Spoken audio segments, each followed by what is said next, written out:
Hello friends, welcome to Kannan Info Tamil. நம்ம இன்னைக்கு என்ன டாபிக் பார்க்க போறோம் அப்படின்னா இந்தியா உருவாக்கி வரும் 5ஆம் தலைமுறை விமானமான AMCA போர் விமானம் குறித்து சில முக்கியமான அப்டேட்ஸ் வெளிவந்திருக்கு. இந்த ப்ராஜெக்டோட நிலை என்ன, இந்தியா எவ்வளவு விரைவா இந்த 5ஆம் தலைமுறை விமானத்தை உருவாக்க திட்டமிட்டு இருக்காங்க, இந்த விமானத்தோட முதல் பறத்தல் எப்ப இருக்கும் அப்படிங்கிறது குறித்து ஏரோநாட்டிக்கல் டெவலப்மெண்ட் ஏஜென்சியோட டைரக்டர் ஜெனரல் திரு கிரீஷ் எஸ் தியோதரே அவர்கள் சில முக்கியமான விஷயங்களை வெளியிட்டிருக்காரு. அது என்ன அப்படிங்கிறது குறித்தும் AMCA போர் விமானத்தோட சிறப்பு அம்சங்கள் மற்றும் தாக்கும் திறன் குறித்தும் நம்ம டீடைலா இந்த வீடியோல பார்க்கலாம். நீங்க இப்பதான் நம்ம சேனலுக்கு ஃபர்ஸ்ட் டைம் வர்றீங்க அப்படின்னா நம்ம சேனலை சப்ஸ்கிரைப் பண்ணிக்கங்க. அப்படியே அந்த பெல் நோட்டிபிகேஷனை கிளிக் பண்ணி ஆல்ங்கிற ஆப்ஷனை எனேபிள் பண்ணிக்கங்க. ஒரு 5th ஜெனரேஷன் ஃபைட்டர் ஜெட்டோட முக்கியமான குவாலிட்டி ஸ்டெல்த் தொழில்நுட்பம். அந்த வகையில அமெரிக்கா, ரஷ்யா, சைனா இந்த 3 நாடுகள் தான் ஸ்டெல்த் தொழில்நுட்பம் கொண்ட விமானங்களை உருவாக்கி இருக்கிறதா ஆபீஷியலா அனௌன்ஸ் பண்ணிருக்காங்க. இதுல அமெரிக்காவுடைய 5th ஜெனரேஷன் ஃபைட்டர் ஜெட் மட்டுமே யுத்த களங்கள்ல பயன்படுத்தி அதோட ஸ்டெல்த் தொழில்நுட்பத்தை நிரூபிச்சிருக்கு. ரஷ்யா மற்றும் சைனா தங்களோட விமானங்கள் ஸ்டெல்த் தொழில்நுட்பம் கொண்ட விமானங்கள் அப்படின்னு சொன்னாலும் எந்த ஒரு போர்க்களத்திலையும் அதை பயன்படுத்தவில்லை. அதனால அவர்களுடைய தொழில்நுட்பம் இன்னும் நிரூபிக்கப்படவில்லை.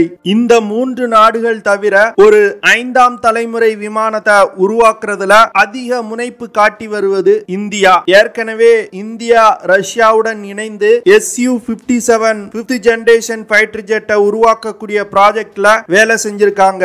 ஆனா கடைசி நேரத்துல சில காரணங்களால் இந்தியா இந்த ப்ராஜெக்ட்ல இருந்து வெளியேறி தன்னோட சொந்த 5th ஜெனரேஷன் ஃபைட்டர் ஜெட்டை உருவாக்கும் பணியில ஈடுபட்டாங்க.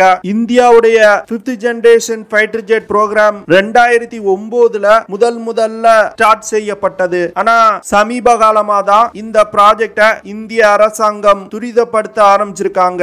அந்த வகையில ஏரோநாட்டிக்கல் டெவலப்மெண்ட் ஏஜென்சியோட டைரக்டர் ஜெனரல் திரு கிரீஷ் எஸ் தியோதரே அவர்கள் சமீபத்துல ஒரு பேட்டி அளித்தாரு. அந்த பேட்டியில AMCA போர் விமானத்தோட டிசைன் வேலைகள் அனைத்தும் முடிவடைந்து விட்டதாகவும் இந்த விமானங்கள்ல பயன்படுத்தக்கூடிய 15,000க்கும் மேற்பட்ட பாகங்களின் டிசைன் வேலைகளும் முடிக்கப்பட்டு விட்டதாகவும் அவர் சொல்லியிருக்காரு. இன்னும் விமானத்தை தயாரிக்கும் வேலை மட்டுமே தொடங்கப்படவில்லை, அதுவும் கூடிய விரைவில் ஸ்டார்ட் செய்யப்படும் அப்படின்னு அவர் சொல்லியிருக்காரு. இந்த AMCA ப்ராஜெக்ட தொடங்குவதற்கு 15,000 கோடி ஏரோநாட்டிக்கல் டெவலப்மெண்ட் ஏஜென்சி இந்திய அரசாங்கத்திடம் கேட்டிருக்காங்க.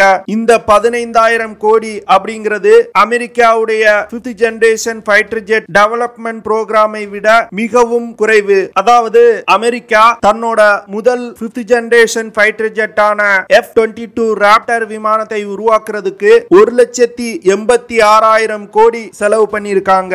F-35 லைட்னிங் 2 விமானத்தை உருவாக்குறதுக்கு 1,06,875 கோடி செலவு பண்ணிருக்காங்க. இந்த காஸ்ட AMCA போர் விமான டெவலப்மெண்ட் காஸ்டோட கம்பேர் பண்ணோம் அப்படின்னா இந்தியா அமெரிக்கா செலவு செய்த தொகையில வெறும் 9% பட்ஜெட்லே AMCA போர் விமானத்தை உருவாக்குறாங்க. AMCA போர் விமானம் ஒரு மல்டி ரோல் ஃபைட்டர் ஜெட்டா உருவாக்கப்பட்டு வருது. இந்த விமானத்தினால air superiority, ground strike, suppression of enemy air defence மற்றும் எலக்ட்ரானிக் வார்ஃபேர் மிஷன்களை கேரி அவுட் பண்ண முடியும். AMCA போர் விமானத்தை அதிக ஸ்டெல்த் திறன் கொண்ட விமானமா இந்திய விஞ்ஞானிகள் உருவாக்கி வர்றாங்க.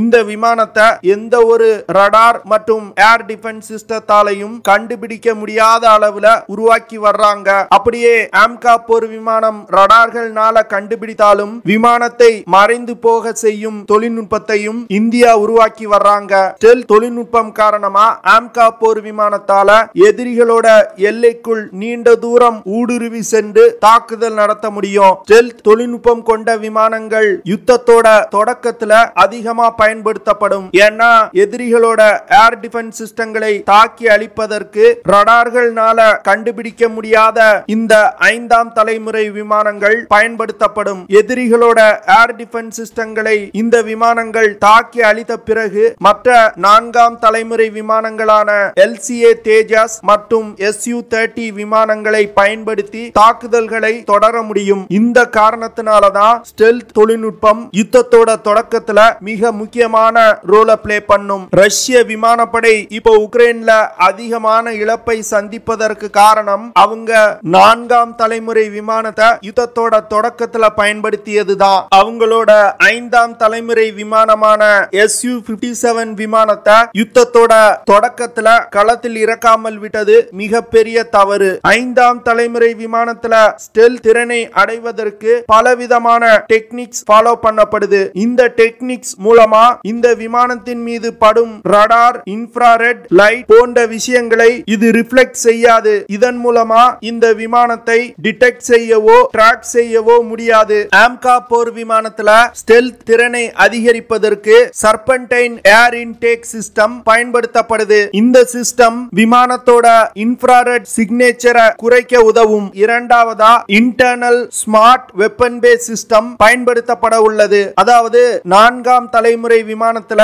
ராக்கெட்ஸ், மிசைல் போன்ற ஆயுதங்களை விமானத்தோட அடிப்பாகத்திலையும் ரெக்கைகளையும் பொருத்தப்பட்டிருக்கும். அப்படி பொருத்தப்படும் பொழுது ரடார் சிக்னல்கள் மற்றும் இன்ஃப்ராரெட் சிக்னல்கள் விமானத்தை கண்டுபிடிப்பதற்கு வாய்ப்பு இருக்கு. ஆனா இந்த இன்டர்னல் வெப்பன் பேஸ் சிஸ்டத்துல மிசைல், பாம்ஸ் போன்ற ஆயுதங்கள் விமானத்தோட உள்புறத்துல ஸ்டோர் செய்யப்படும். அதனால ரடார்களால கண்டுபிடிக்க முடியாது. மூன்றாவது விஷயம், AMCA போர் விமானம் ரடார் அப்சர்விங் மெட்டீரியல்களால் உருவாக்கப்பட உள்ளது. இதனால இந்த விமானம் ரடார் சிக்னலை ரிஃப்ளெக்ட் செய்யாது, உள்வாங்கிக் கொள்ளும். இதன் மூலமா AMCA போர் விமானத்தை எந்த ஒரு ரடார்னாலையும் கண்டுபிடிக்கவே முடியாது. AMCA போர் விமானத்தால அதிகபட்சமா மாக் 2.15 அப்படிங்கிற வேகத்துல பயணிக்க முடியும். அதாவது 2600 km/h வேகத்துல பயணிக்கும். அது மட்டும் இல்லாம AMCA போர் விமானத்துல ஆஃப்டர் பர்னர்களை பயன்படுத்தாமலே க்ரூஸ் செய்யும் வகையில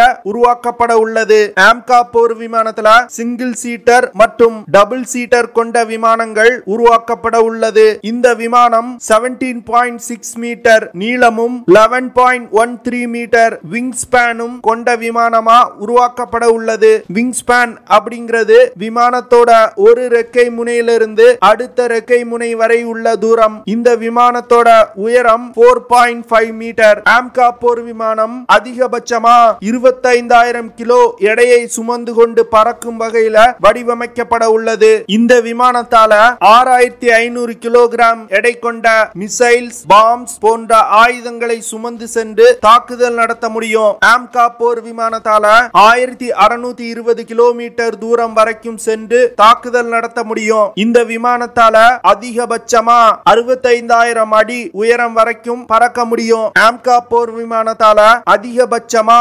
5,300 கிலோமீட்டர் தூரம் வரைக்கும் பறக்க முடியும். இந்தியா AMCA போர் விமானத்தை 2 கட்டமா உருவாக்க போறாங்க. முதல் கட்டத்துல AMCA MK1 அப்படிங்கிற விமானம் உருவாக்கப்பட உள்ளது. இந்த விமானத்துல 70% உள்நாட்டிலே தயாரிக்கப்பட்ட பொருட்கள் பயன்படுத்தப்பட உள்ளது. இந்த விமானத்துல அமெரிக்காவின் GE F414 இன்ஜின் பயன்படுத்தப்பட உள்ளது. இரண்டாவது கட்டத்துல AMCA MK2 விமானம் உருவாக்கப்பட உள்ளது. இந்த விமானம் ஒரு 6th ஜெனரேஷன் விமானமா உருவாக்கப்பட உள்ளது. AMCA MK2 விமானத்துல உள்நாட்டிலே தயாரிக்கப்பட்ட இன்ஜின் பயன்படுத்தப்பட உள்ளது. இந்த இன்ஜினை DRDO மற்றும் பிரான்ஸ் நாட்டு நிறுவனமான செஃப்ரான் நிறுவனமும் இணைந்து உருவாக்க போறாங்க.